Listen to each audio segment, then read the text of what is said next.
你有没有想过，特朗普这个以重振美国制造业为口号的人，自己的一生其实正是全球化浪潮的最大受益者。副总统穷总统特朗普篇这个故事讲述的是特朗普的成长故事，他的成功靠的是实力、机遇，还是更深的秘密？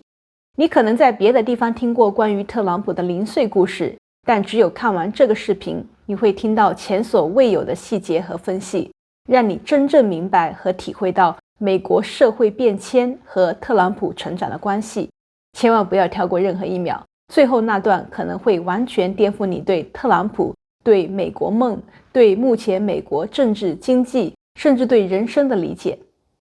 第二次世界大战是人类历史上规模最大的战争，其中主要战场是在欧洲。战争摧毁了大部分的基础设施，使到欧洲大部分国家经济崩溃，物质极度缺乏，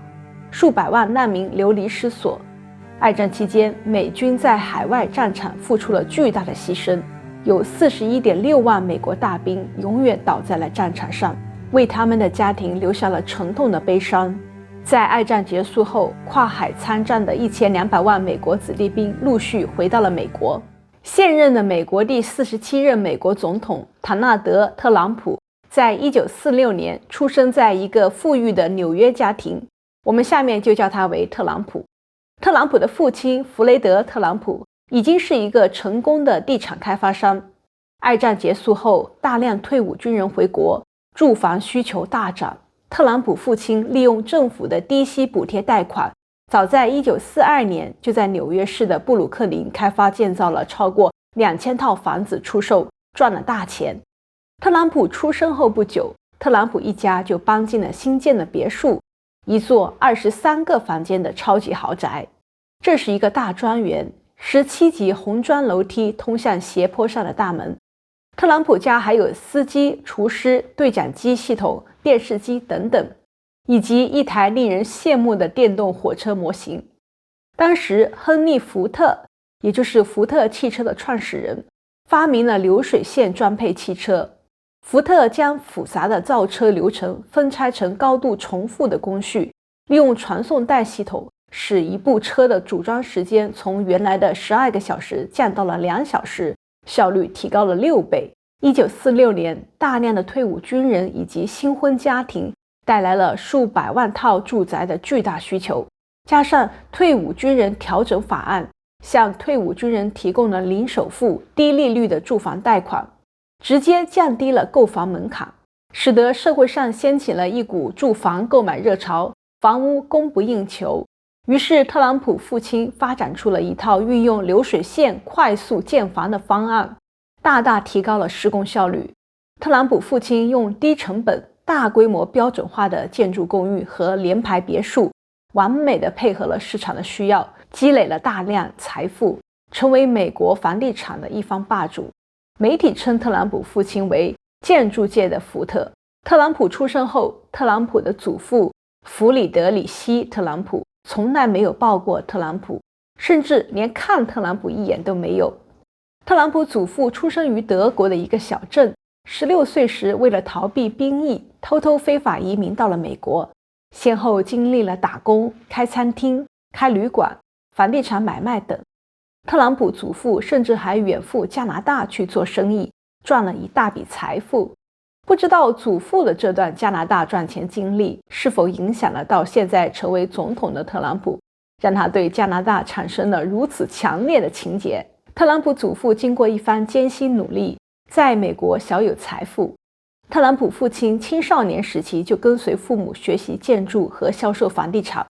在特朗普祖父母的帮助和扶持下，特朗普父亲也逐渐走上了房地产的成功之路。1918年的西班牙大流感爆发，特朗普祖父去世，享年49岁。这就是为什么特朗普祖父没能够抱一抱特朗普的原因。但特朗普祖父似乎还挺保佑这个孙子的。特朗普的大学期间，也就是1966年到1968年间，越南战争打得激烈，在家族保佑下的特朗普4次成功地获得了学生兵役豁免，最终不用参军奔赴越南战场。二战结束后，美国成为了世界上唯一一个没有遭受战火摧残的工业大国。美国强大的军事制造能力转化成了和平时期的工业生产。1950年代，美国汽车产量从约800万辆攀升至1000万辆以上，底特律成为了全球汽车工业中心。福特、通用、克莱斯勒占据国内市场90%以上。特朗普1岁时，家门口就停着一辆海军蓝的凯迪拉克豪华轿车，这辆车是特朗普父亲的心头爱。二战后，美国对房屋、桥梁、汽车及造船的巨大需求，使得美国的钢铁产量在1950年到1965年间稳居全球首位。美国钢铁公司年产量一度超过1亿吨，使美国成为历史上第一个钢铁年产量突破1亿吨的国家。而今天，美国的钢铁公司正面临着日本钢铁公司的收购，标志着美国钢铁制造业的落寞。而如今的特朗普政府正试图阻止这一桩标志性收购案的发生。在1945年到1970年间，美国的制造业从汽车、钢铁到造船、电子与轻工，各行业几乎均为世界遥遥领先。同时，高速的技术进步、强大的内需市场、完善的社会保障与工会体系，共同造就了工人收入水平大幅增长和生活水平节节攀升。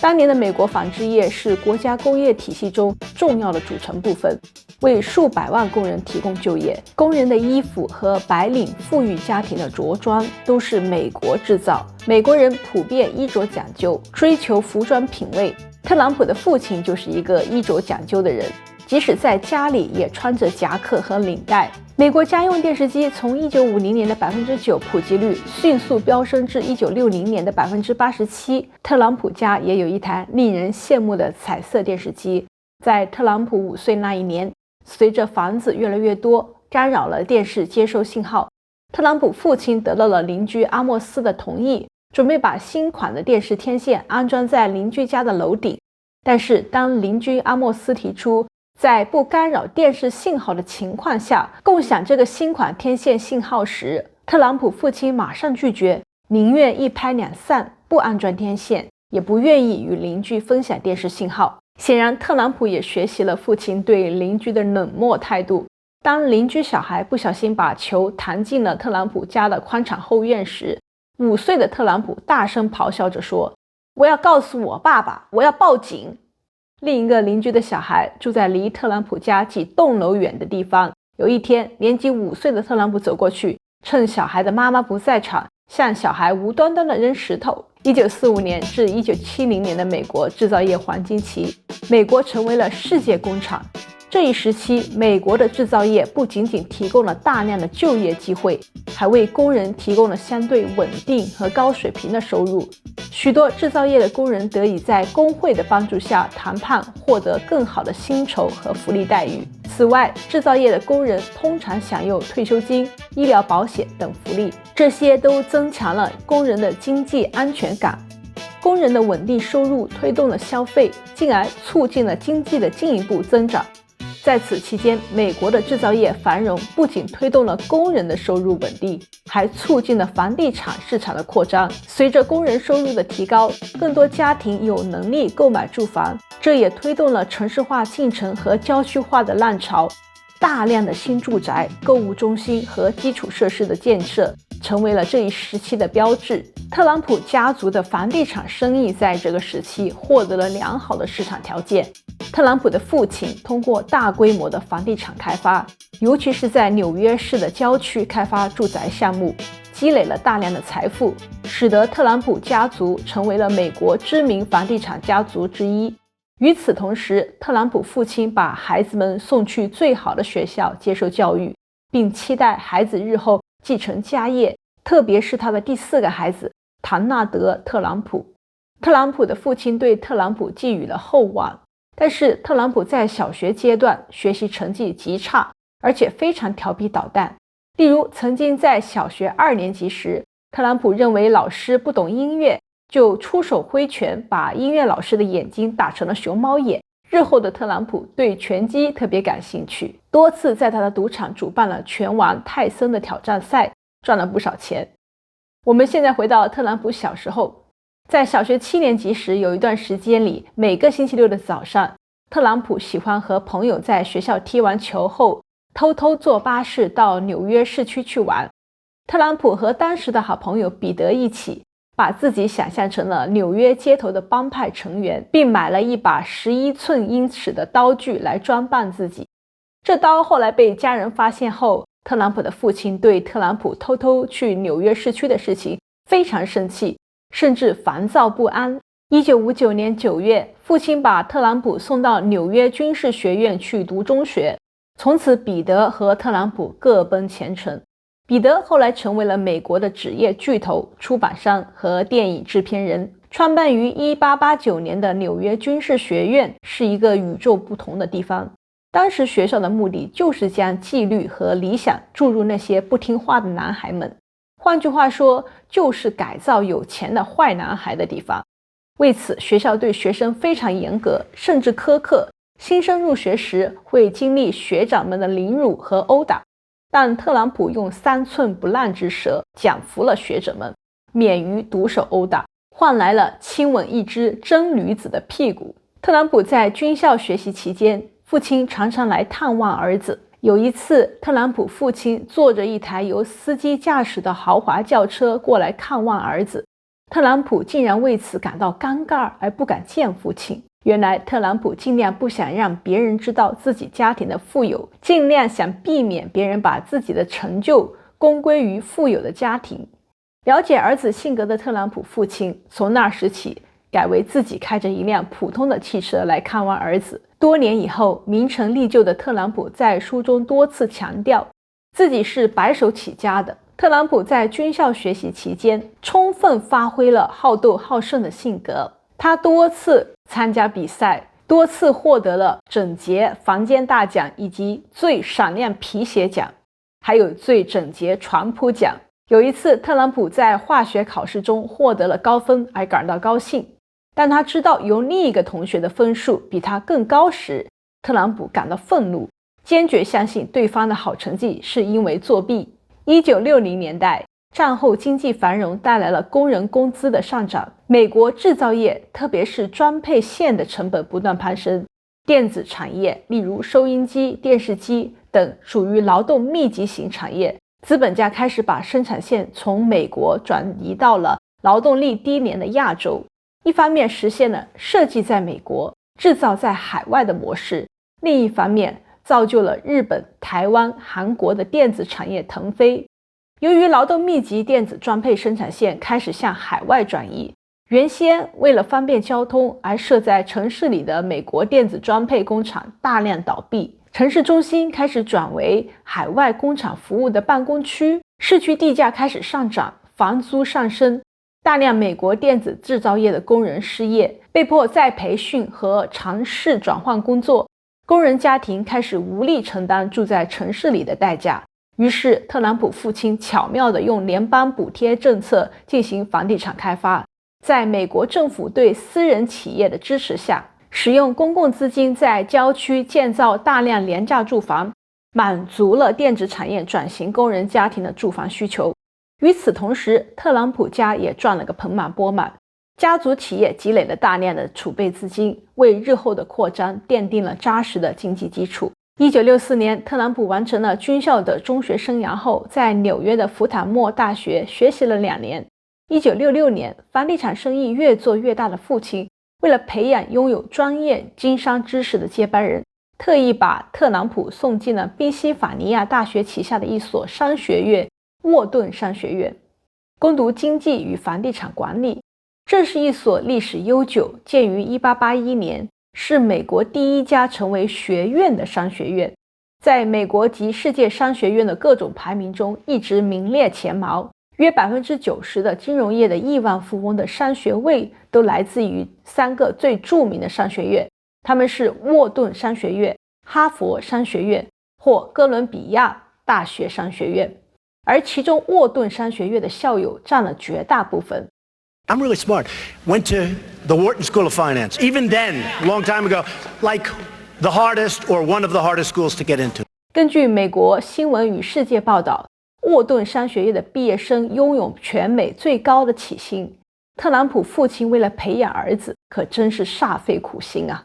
另外，特朗普在商学院学习期间，父亲经常带他参加建筑工地的视察，鼓励他大胆的、有目的的思考和规划未来。在父亲的庇佑下，特朗普很早就接触到了商业谈判、房地产估值、政府融资等一系列复杂事务。在家庭教育和实际商业操作的双重熏陶下，特朗普逐步形成了自己独特的商业风格。日后的特朗普比他的父亲在做事做人上更激进，更注重品牌，更善于操作媒体。1968年大学毕业后，特朗普立即加入了父亲的公司，负责管理旗下的租赁房产，并在父亲的用心指导下，慢慢熟悉公司的运作，为将来大展拳脚做好了准备。进入1970年代，美国的纺织业和服装生产线开始迁往国外。美国的纺织服装曾雇佣数百万美国工人，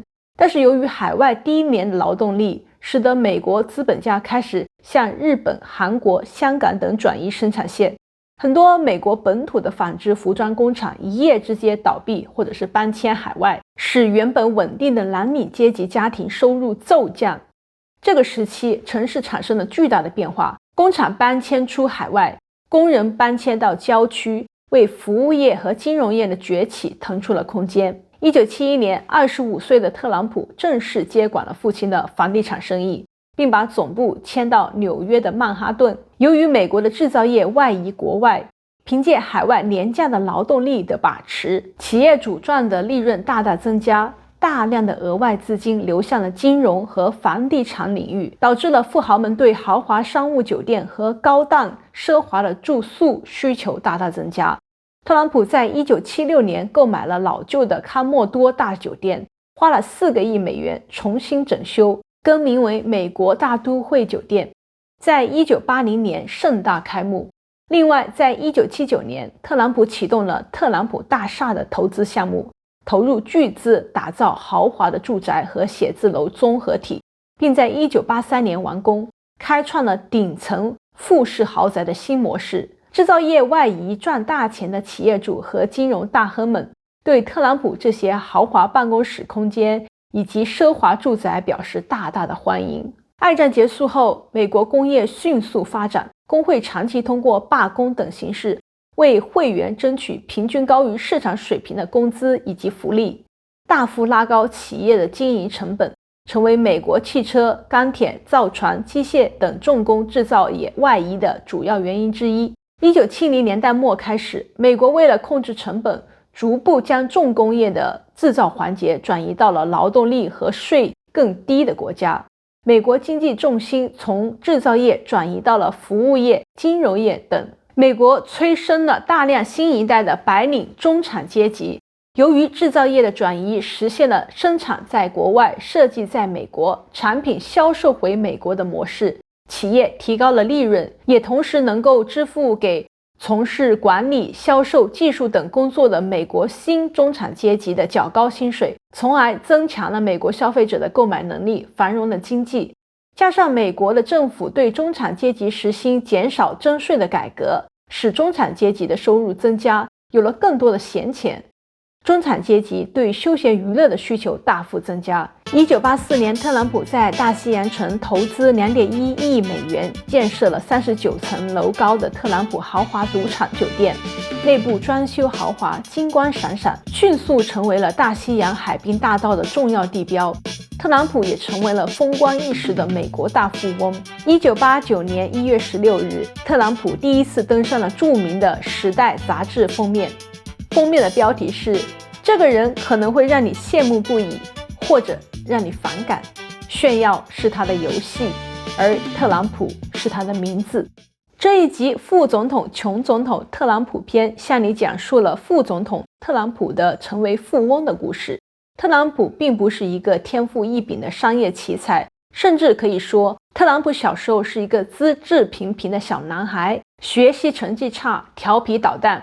他的成功更多是源自于祖父母和父母几代人的打拼和积累。特朗普的祖父远渡重洋，闯荡北美，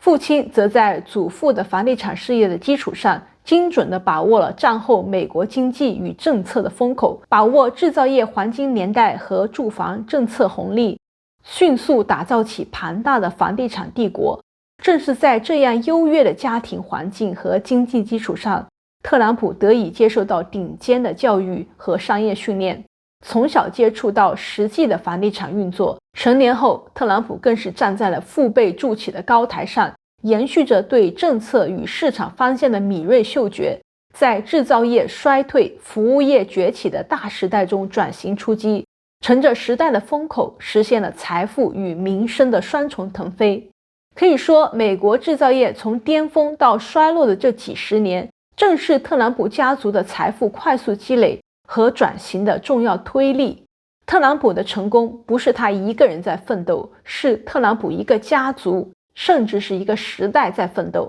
下一集我们将聚焦另一位出身完全不同背景的人物 J.D. 万斯，一位穷总统的代表，从工人阶级走向了权力中心。他的逆袭之路同样与美国经济的兴衰息息相关。如果你想知道美国梦的另一面，一定不要错过下集副总统、穷总统 J.D. 万斯篇。我是33，谢谢你观看本视频。这是一个小众文化频道，急需要你的订阅、点赞和留言，